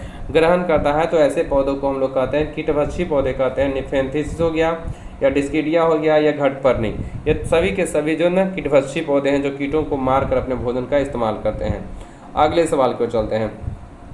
अगला सवाल कहा गया है कि प्रोटीन को अंततः अमीनो अम्ल में रूपांतरण तथा प्रोटीन का पाचन कौन करता है? मतलब लास्ट में प्रोटीन को तोड़ ताड़ कर किस में बदल देना? अमीनो अम्ल में बदल देना। यह किसका काम है? ये बाबू इसका ऑप्शन नंबर हो जाएगा डी। लेकिन याद रखिएगा इरेप्सिन, याद रखिएगा इरेप्सिन जो निकलता है वह छोटी आंत में निकलता है, और यही इरेप्सिन क्या करता है कि उस प्रोटीन को तोड़ करके अमीनो अम्ल में बदल देता है। किसमें बदल देता है? अमीनो अम्ल में रूपांतरण कर देता है। तो ऑब्जेक्टिव में याद रखिएगा इरेप्सिन, याद रखिएगा इरेप्सिन जो निकलता है कहाँ? छोटी आंत से निकलता है। अगला सवाल 67 की हम बात करें तो 67 में आपके सामने कहा गया कि हमारे द्वारा खाए गए भोजन व्युत्पन्न ऊर्जा का कुछ भाग हमारे शरीर में किस रूप में संचित हो जाता है? ये भी काफ़ी महत्वपूर्ण सवाल है कि बताइए हमारे शरीर में किस रूप में संचित हो जाता है। जब हम किसी भोजन को करते हैं ना तो उसे जो ऊर्जा प्राप्त होती है वह ऊर्जा किस रूप में? तो ग्लाइकोजन के रूप में क्या हो जाती है? संचित। काफ़ी महत्वपूर्ण सवाल था ये कि ग्लाइकोजन के रूप में क्या हो जाती है? संचित का मतलब जमा हो जाती है। ऑब्जेक्टिव में याद रखिएगा कि हमारे द्वारा खाए गए भोजन का व्युत्पन्न ऊर्जा का कुछ भाग हमारे शरीर में किस रूप में संचित हो जाती है? तो ऑब्जेक्टिव में याद रखिएगा बी, ग्लाइकोजन के रूप में। अगला सवाल आपके सामने कहा गया कि पेड़ पौधों में भोजन कार्बोहाइड्रेट किस रूप में संचित रहता है? तो मंड के रूप में संचित रहता है। ये काफ़ी महत्वपूर्ण सवाल है। किस रूप में संचित रहता है? तो मंड के रूप में संचित रहता है। सवाल आता है कि पेड़ पौधे अपना भोजन किस रूप में बनाते हैं? तो ऑब्जेक्टिव में आ जाए कि पेड़ पौधे अपना भोजन किस रूप में बनाते हैं? तो ग्लूकोज के रूप में बनाते हैं। ग्लूकोज के रूप में। किसके रूप में बनाते हैं? ग्लूकोज के रूप में। लेकिन फिर आ जाए कि पेड़ पौधे अपना भोजन को जमा किस रूप में करते हैं? तो जमा करते हैं मंड के रूप में या जमा करते हैं स्टार्च के रूप में जमा करते हैं। फिर सवाल आ जाए कि बताइए पेड़ पौधे अपने भोजन को अगर एक जगह से दूसरी जगह पर पहुँचाते हैं तो किस रूप में पहुँचाते हैं? तो सुक्रोज के रूप में पहुँचाते हैं। किसके रूप में? सुक्रोज के। तो सब वह कार्बोहाइड्रेट है। अगर पेड़ पौधे भोजन बनाया तो ग्लूकोज के रूप में, उसी भोजन को जमा किया तो मंड या स्टार्च के रूप में, और उसी भोजन को अगर मान लो एक जगह से दूसरी जगह पहुँचाया जा रहा है तो किसके रूप में पहुँचाया जाएगा? सुक्रोज के रूप में। ये तीनों के तीनों काफ़ी महत्वपूर्ण सवाल है। बनाया ग्लूकोज, जमा किया मंड या स्टार्च, और एक जगह से दूसरी जगह पहुँचाया किसके रूप में? सुक्रोज के रूप में। चलते हैं अगले सवाल की ओर चलते हैं। अगला सवाल नंबर चलते हैं 59 में कहा गया प्रकाश संश्लेषण, ध्यान दीजिएगा, प्रकाश संश्लेषण द्वारा किसकी प्राप्ति होती है? अगर कोई प्रकाश संश्लेषण कर रहा है तो प्रकाश संश्लेषण में किस चीज़ की प्राप्ति होती है? क्लोरोफिल का, प्रकाश का, ग्लूकोज का या वसा का? प्रकाश संश्लेषण द्वारा किसकी प्राप्ति होती है? क्लोरोफिल का कि प्रकाश का कि ग्लूकोज का कि वसा का? तो क्लोरोफिल के द्वारा, ध्यान देना, वो सवाल को समझने को, प्रकाश संश्लेषण द्वारा, क्लोरोफिल द्वारा बोल रहे थे, गलत वो बोल रहे थे। किसके द्वारा, ध्यान दीजिएगा, प्रकाश संश्लेषण के द्वारा किसकी प्राप्ति होती है, मतलब प्रकाश संश्लेषण जब होता है तो कौन चीज़ प्राप्त होता है, तो ग्लूकोज और कार्बोहाइड्रेट। ग्लूकोज का ही हमारा कार्बोहाइड्रेट का ही प्रकार है वो, जिसको कहते हैं क्या चीज़, ग्लूकोज कहते हैं। ग्लूकोज के अलावा बनता है और क्या चीज़, तो बनता है 6CO2 और प्लस में बनता है 6H2 बनता है। तो इसमें ऑप्शन है ही नहीं, तो ऑप्शन नंबर किसको मारेंगे, सी को मारेंगे। चलते हैं अगले सवाल की ओर। अगला सवाल में कहा गया हरित लवक के किस भाग में प्रकाश संश्लेषण की क्रिया होती है। हरित लवक, हरित लवक का मतलब क्लोरोप्लास्ट के ग्रैनम एक भाग होता है, उस ग्रैनम भाग में प्रकाश संश्लेषण की क्रिया होती है। ग्रैनम एक भाग होता है, उस ग्रैनम भाग में प्रकाश संश्लेषण की क्रिया होती है। अगले सवाल को चलते हैं। अगला सवाल में कहा गया अमीबा का प्रचलन अंग कौन है तथा अमीबा अपना भोजन कैसे पकड़ता है। 19 में पूछा, 20 में पूछा। तो अमीबा का प्रचलन अंग कौन है। प्रचलन अंग कहने का मतलब है कि अमीबा टहलता है या भोजन को पकड़ने के समय अपने शरीर को आगे की ओर बढ़ाता है, तो वह किसके माध्यम से, या चलता है किसके माध्यम से, तो याद रखेंगे कुटपाद या पदाव। ऑप्शन नंबर क्या हो जाएगा, ए, कुटपाद या क्या चीज, पदाव याद रखेगा। ऑब्जेक्टिव में बाबू याद रखेगा। सीलिया कहाँ पाई जाती है, तो सीलिया पाया जाता है पैरामीशियम में। कहाँ पाया जाता है, पैरामीशियम में। पैरामीशियम एक प्रकार का चप्पल के आकृति का रहने वाला जीव है और वह एक कोशिकीय जीव है। कैसा जीव है, कोशिकीय जीव है। कौन, पैरामीशियम। इसको निश्चित आकार इसका होता है, किसके जैसा, चप्पल के जैसा होता है। अगला मैग्नीशियम कहा गया है पाया जाता है। मैग्नीशियम की बात किया जाए तो परमाणु संख्या होती है 12 और इसका संकेत होता है Mg और ये पाया कहा जाता है तो क्लोरोफिल एक वर्णक है पर्णहरित, और इसी पर्णहरित में पाया जाता है कौन चीज, मैग्नीशियम पाया जाता है। अगला सवाल, एक वयस्क मनुष्य, एक कौन, वयस्क मनुष्य के कितने दांत होते हैं। तो अगर वयस्क मनुष्य की बात किया जाए ना तो वयस्क जो मनुष्य होते हैं उसमें 32 दांत पाए जाते हैं। लेकिन अगर बच्चों में बात किया जाए तो बच्चों में दूध की दांत की संख्या कितनी होती है, 20 होती है। बच्चों में दूध की दांत की संख्या कितनी होती है, 20 होती है। बच्चों में कितना, 20। पूछा जाए कितने दांत एक बार निकलते हैं, कितने दांत एक बार निकलते हैं, तो 12 दांत बाबू एक बार निकलते हैं पूरे जीवन काल में। कितने दांत एक बार निकलते हैं, तो 12 दांत। कितने दांत 2 बार निकलते हैं पूरे जीवन काल में, तो याद रखिए पूरे के पूरे जीवन काल में 20 दांत 2 बार निकलते हैं, इसलिए इसको द्विवारदंती कहा जाता है, इसको एक वारदंती कहा जाता है। तो पूरे जीवन काल में 12 दांत एक बार, 20 दांत 2 बार। दूध के दांत की संख्या, दूध की दांत की संख्या पूछा जाए तो दूध के दांत की संख्या 20 होती है, और वयस्कों में पूछा जाए तो वयस्कों में क्या होती है, 32। दांत जो होते हैं वो 4 प्रकार के होते हैं। एक को कहते हैं कृतक, दूसरा को कहते हैं रदनक, तीसरा को कहते हैं, याद करना, अग्रचवर्णक, और चौथा को कहते हैं चवर्णक। चौथा को कहते हैं क्या चीज, चवर्णक। कृतनक का काम है भोजन को काटना, रत्नक का काम है भोजन को चीरना फाड़ना, अग्रचवर्णक का काम है भोजन को चबाना, और चवर्णक का काम है भोजन को पीसना। हुआ याद रखिएगा ध्यान से बाबू, ध्यान से। कृतनक की बात किया जाए तो कृतनक को हम लोग नोज तीत कहते हैं, नोज तीत। रदनक को हम लोग कहते हैं आय तीत, अग्रचवर्णक को चिक तीत, और ये जो चवर्णक दांत होता है ना, इस चवर्णक को हम लोग विजडम तीत कहते हैं। वह चवर्णक को हम लोग वजडम तीत कहते हैं। एक वयस्क जो मनुष्य होते हैं ना, उस वयस्क मनुष्य का दंत भी सूत्र होता है, ये भी पॉइंट याद रखिएगा। तो दंत सूत्र होता है 21-23। कितना होता है, 21-23 बटा कितना हुआ, 21-23। लेकिन बच्चों में होता है 21-02 बटा में 21-0 कितना होता है, 2 होता है। ये बाबू ये याद रखिएगा, ये याद रखिएगा। चलते हैं आगे की ओर। अगला, हाँ, तो कहा गया था, सवाल क्या था, एक वयस्क मनुष्य में कितने दांत होते हैं, तो वयस्क मनुष्य में 32 दांत पाए जाते हैं। अगले सवाल पर चलते हैं।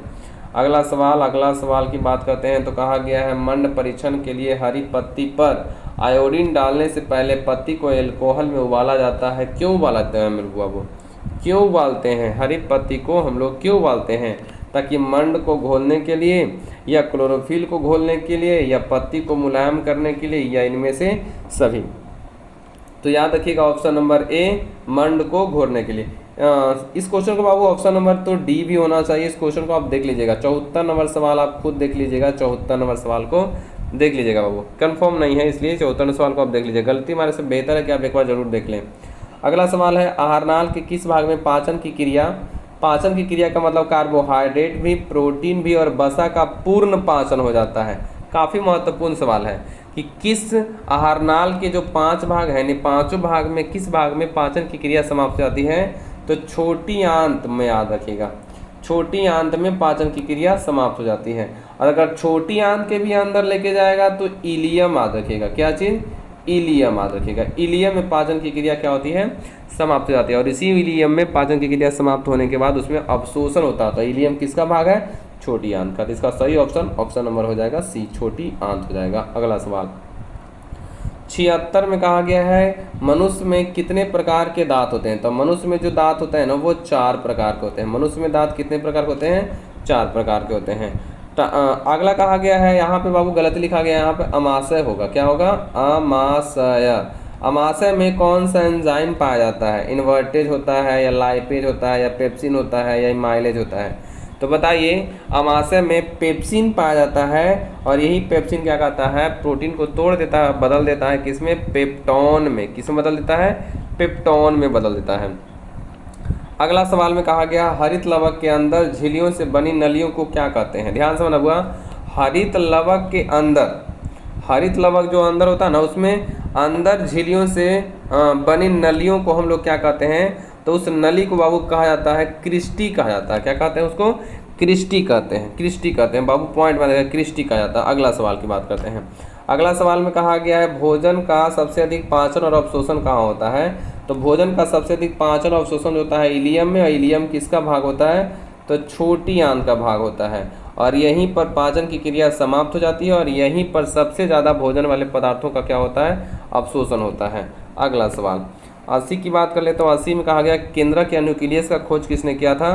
तो केंद्रस या न्यूक्लियस का खोज जो करने वाले थे वो रॉबर्ट ब्राउन करने वाले थे। कौन, ऑप्शन नंबर बी 1831 ईस्वी में, 1831 ईस्वी में। फिर से हम देख लें कि केंद्रक या न्यूक्लियस का खोज किसने किया था, तो रॉबर्ट ब्राउन ने किया था। कब किया था, तो 1831 ईस्वी में। किसने किया था, 1831 ईस्वी में। किसने केंद्रक का खोज किसने किया था, रॉबर्ट ब्राउन। किसने बाबू, रॉबर्ट ब्राउन। किसने, रॉबर्ट ब्राउन ने। कब किया था, तो 1831 ईस्वी में किया था। अगला कोशिका का खोज किसने किया था। तो कोशिका का जो खोज करने वाले थे वह कोशिका, अगर पूछा जाए मृत कोशिका का खोज करने वाले तो याद रखेगा रॉबर्ट हुक। और अगर पूछा जाए जीवित कोशिका का खोज करने वाले तो जीवित कोशिका का खोज करने वाले ल्यूवेनहोयक थे। कौन थे, ल्यूवेनहोयक थे। तो कोशिका पूछा गया तो जरूर बाबू तो सबसे पहले रॉबर्ट हुके को मारेगा, क्योंकि सबसे पहले कोशिका का खोज करने वाले कौन थे, रॉबर्ट हुक थे। अगला मुखगुहा में आहार नाल का कौन सा भाग पाचन, आहार का कौन सा भाग पाचन होता है मुखगुहा में। मुखगुहा में, मुख में आहार का कौन सा भाग का पाचन होता है, तो कार्बोहाइड्रेट का। किसका पाचन होता है, कार्बोहाइड्रेट का पाचन होता है, कार्बोहाइड्रेट का पाचन होता है। अगला एक जैसा रचना तथा एक जैसा कार्य करने वाले कोशिकाओं के समूह को क्या कहते हैं। तो कोशिकाओं के समूह को याद करो, कोशिकाओं के समूह को हम लोग उत्तक कहते हैं। कोशिकाओं के समूह को हम लोग क्या कहते हैं, उत्तक होते हैं। एक जैसी रचना तथा एक जैसी कार्य करने वाले कोशिकाओं के समूह को हम लोग क्या कहते हैं, उत्तक कहते हैं। ऑप्शन नंबर क्या हो जाएगा, डी हो जाएगा। अगला सवाल 84 नंबर सवाल आपके सामने कहा गया लार में कौन सा एंजाइम पाया जाता है। लार में, हम लोगों के मुंह के जो लार होता है ना, उस लार में कौन सा एंजाइम पाया जाता है जो मंड के जटिल अणु को शर्करा में खंडित करता है या भोजन के कार्बोहाइड्रेट को तोड़ देता है। तो याद रखिएगा मंड में पाया जाता है टाइलिन और इमाइलेज। टाइलिन और क्या चीज़, इमाइलेज पाया जाता है, टाइलिन और इमाइलेज। इसी के कारण जो होता है ना वह जटिल अणु को शर्करा में खंडित कर देता है और भोजन के कार्बोहाइड्रेट को क्या कर देता है, तोड़ देता है। तो ऑप्शन नंबर हो जाएगा डी, टाइलिन और इमाइलेज। अगला वसा के कणों को तोड़ने का या सरलीकरण करना तो क्या कहलाता है, तो पाइसीकरण कहलाता है, पाइसीकरण कहलाता है, जिसको इमल्सिफिकेशन भी कहते हैं। इमल्सिफिकेशन भी कहा जाता है कि वसा के कणों को तोड़ना या वसा को तोड़ने की क्रिया क्या कहलाती है, तो पाइसीकरण करती है, जिसको इमल्सिफिकेशन कहते हैं। और ये वसा को तोड़ने से वह कहाँ से टूटता है, तो यकृत से निकलता है पीतरस। वही पीतरस क्या करता है, वसा को तोड़ने का काम करता है और उस क्रिया को हम लोग पाइसीकरण या इमल्सिफिकेशन कहते हैं। अगला सवाल में कहा गया है कि सेलुलोज को पचाने के लिए किस प्रकार के जंतु में छोटी आंत की लंबाई काफ़ी अधिक होती है। अगर हम सेलुलोज का पाचन करना चाहते हैं तो सेलुलोज को पाचन करने के लिए क्या हम लोगों के शरीर में सेलुलोज को पाचन करने के लिए क्या छोटी आंत की लंबाई अधिक होती है, नहीं होती है। तो वो शाकाहारी जंतुओं में सेलुलोज का पाचन करने के लिए, याद करो हम लोग पढ़े थे कि शाकाहारी जंतुओं में सेलुलोज को पाचन करने के लिए छोटी आंत की लंबाई प्रकृति ने क्या कर दी है, बढ़ा दी है। मनुष्यों में छोटी आंत की लंबाई लगभग कितनी मीटर होती है, 6 मीटर होती है। लेकिन जानवरों में, जो शाकाहारी जानवर हैं उसमें छोटी आंत की लंबाई क्या होती है, अधिक होती है, ताकि सेलुलोज का पाचन पूर्ण रूप से और सही तरीके से हो सके।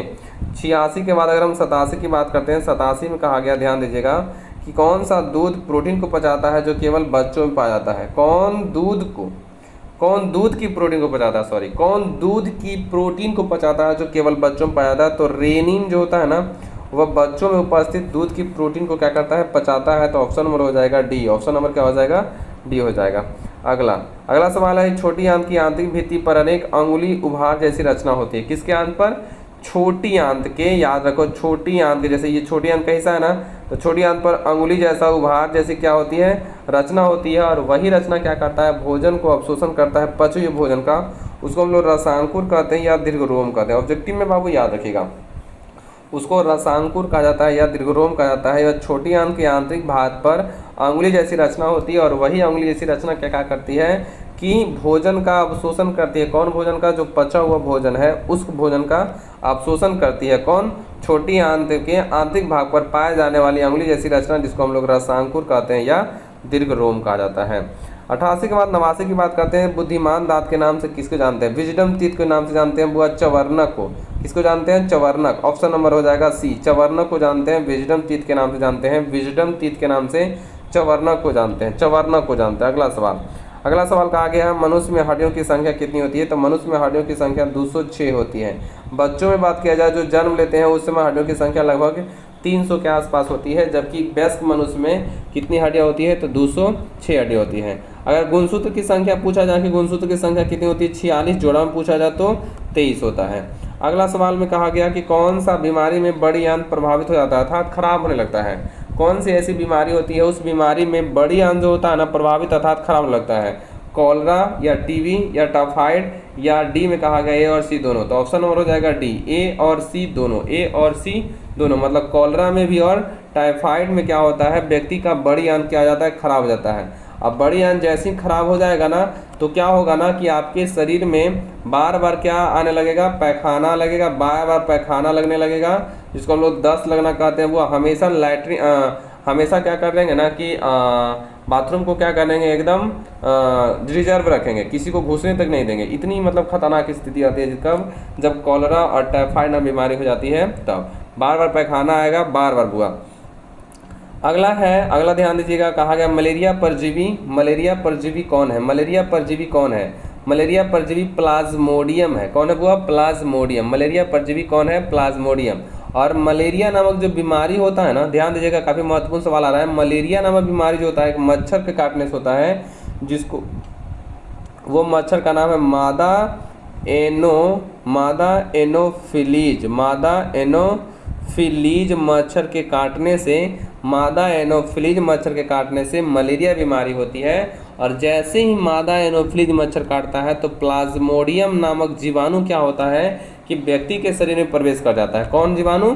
प्लाज्मोडियम। कौन जीवाणु? प्लाज्मोडियम नामक जीवाणु। याद रखिएगा, प्लाज्मोडियम नामक जीवाणु जो होता है व्यक्ति के शरीर में प्रवेश कर जाता है। कब? जब मादा एनोफिलीज मच्छर काटती है तब। और यही जीवाणु उत्पन्न कर देता है बीमारी, जिसको हम लोग क्या कहते हैं? मलेरिया कहते हैं। अगर इस बीमारी से बचना है तो आप क्या करिए कि घरों के अगल बगल में साफ सुथरा रखें। क्यों? क्योंकि मादा एनोफिलीज जो मच्छर होती है, मादा एनोफिलीज या मच्छर जो होती है ये गंदे जल में पनपती है। कौन जल में? गंदे जल में। अगर गंदा जल आसपास, घर के आसपास है तो उस जल में ये मादा एनोफिलीज मच्छर पनप जाएगी। जब मादा एनोफिलीज मच्छर काटेगी तो याद रखो हमारे शरीर में प्लाज्मोडियम नामक जीवाणु प्रवेश करेगा। और जैसे ही प्लाज्मोडियम नामक जीवाणु प्रवेश किया तो हमारे शरीर में रोग उत्पन्न कर देते हैं, इसको कहते हैं मलेरिया। चलते हैं अगला सवाल कहा गया है, ध्यान दीजिए, कोशिका झिल्ली किस प्रकार की झिल्ली होती है? तो कोशिका जो झिल्ली होती है ना अर्धपारगम झिल्ली होती है। कैसी झिल्ली होती है? अर्धपारगम झिल्ली होती है। कौन झिल्ली?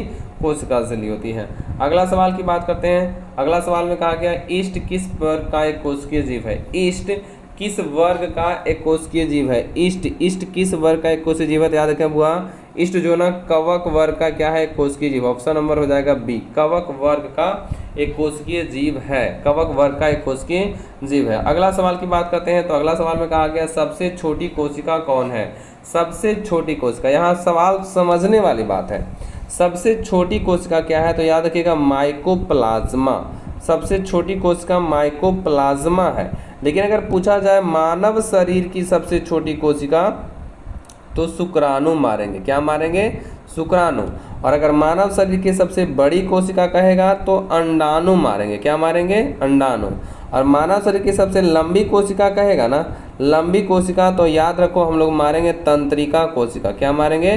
तंत्रिका कोशिका मारेंगे। क्या मारेंगे? तंत्रिका कोशिका। तो ये सब ऑब्जेक्टिव बाबू याद रखिएगा कि मानव शरीर की पूछा जाए सबसे छोटी तो शुक्राणु, सबसे बड़ी अंडाणु, सबसे लंबी तंत्रिका कोशिका।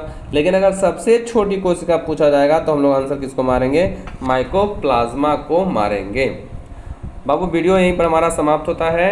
अगर आप ना इस वीडियो को पूरा देखे हैं तो मेरे इस चैनल को ज़रूर सब्सक्राइब करें, ज़रूर के ज़रूर दोस्तों को पास शेयर करें, कमेंट में लिखकर ज़रूर बताएं कि वीडियो कैसा लगा। मिलते हैं वो अगले वीडियो में, तब तक के लिए जय हिंद जय भारत। देखते रहिए और मिथुन क्लासेस